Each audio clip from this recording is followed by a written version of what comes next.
পশ্চিমবঙ্গের শিক্ষাঙ্গনে উত্তাপ। News relate প্রার্থীরা আজ 16 ফেব্রুয়ারি বিকাশ ভবনে অবস্থান বিক্ষোভে। এক দাবি, এক লক্ষ্য, গৌতম পালের পদত্যাগ।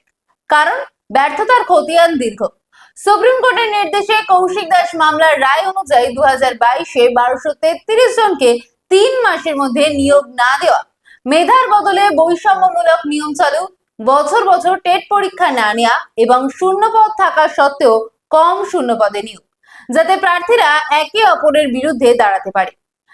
সংগ্রাম মঞ্চের দাবি স্পষ্ট, অবিলম্বে 1233 জনকে নিয়োগ দিতে হবে। চলমান প্রক্রিয়ায় নিউজ রিলেট প্রার্থীকে ইন্টারভিউয়ে বসার সুযোগ দিতে হবে।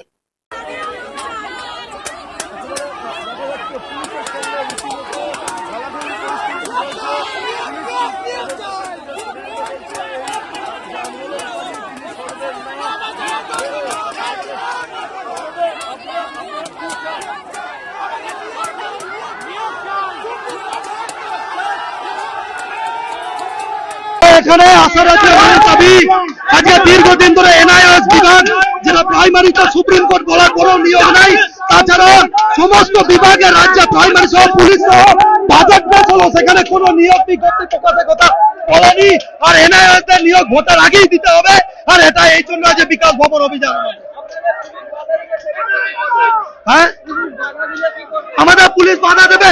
পুলিশে ভয় পায় না, যখন ঘরে খাবার না জোটে সে পুলিশের ভয় পায় না। পুলিশের ভয় এখানে আসেনি, পুলিশও জানে যে নিয়োগ কতটা দরকার। আমি চিরঞ্জিত মন্ডল, পেশায় শিক্ষক।